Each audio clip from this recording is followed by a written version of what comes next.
Hello everyone, this is James coming from Alice and Dawn Voice and Music Studio with a lesson on the coup de glotte, the proper use of a glottal strike. When we're singing music, we do not necessarily employ glottal strikes as a way of starting sound. This is a muscle building exercise, like football players lifting weights in the gym before they go and play football. You're not going to be barbell pressing things over your head on the field, but it'll make your arms stronger for pushing a human out of the way. This is the same thing, okay?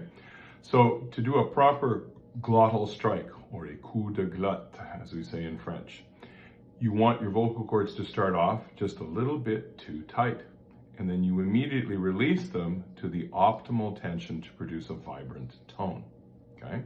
And we use this sound all the time in our natural speech when we do things like when you're looking after a small child that's doing something they're not supposed to, or when you make a surprise sound like oh, or when we grunt no,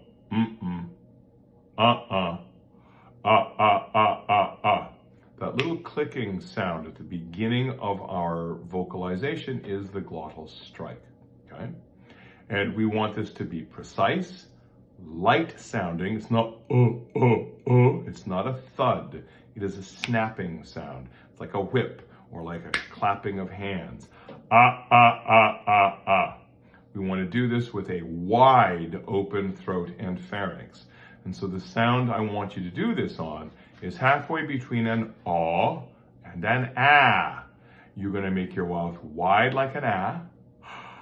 You're going to breathe with a surprise, because that's going to open up the throat. And I want the inside of your mouth to feel like an opened parachute.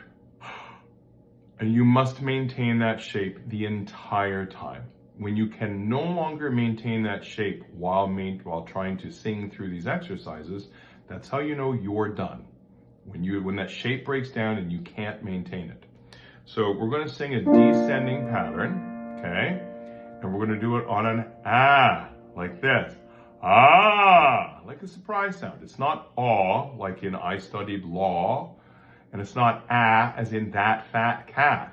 It's ah, almost like the sound you might use in the word father. Ah, You see how much space I'm making back there? Ah, that's what you got to be doing. What you're going to do is this.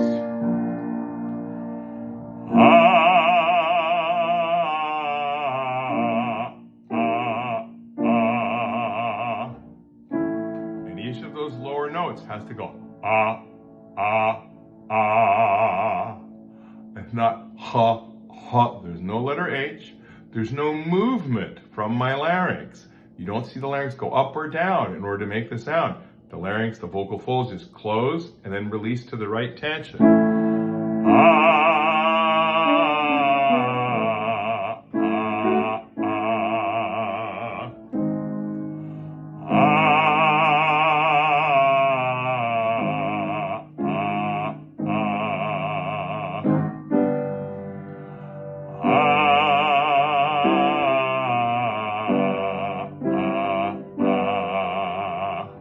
Of course, if you are ladies or children, you're singing an octave higher than me, right? Ah, up there. This is meant to be in the bottom of your voice for this exercise.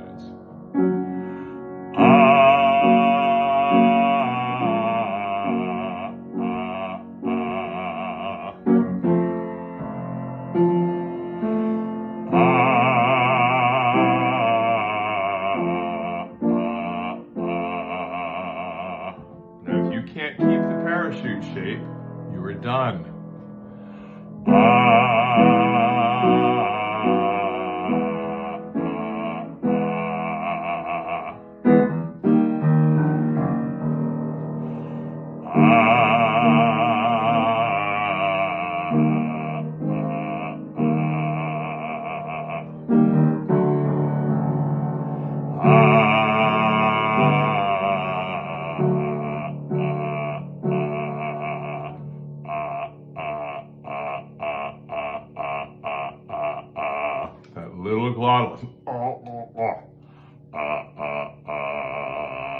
That's what you try to maintain all the way through. That's a low D. We'll do two more for the real basso profundos and the real altos.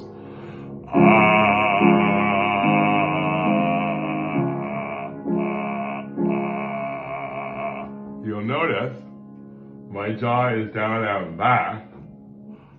You can see that the muscles of my cheeks have opened up and out to facilitate this movement. It's not ah,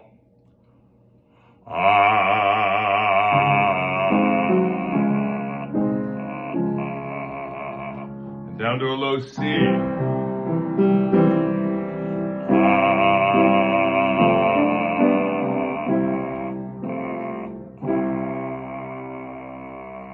Okay, so that's our first little experiment with glottal strikes.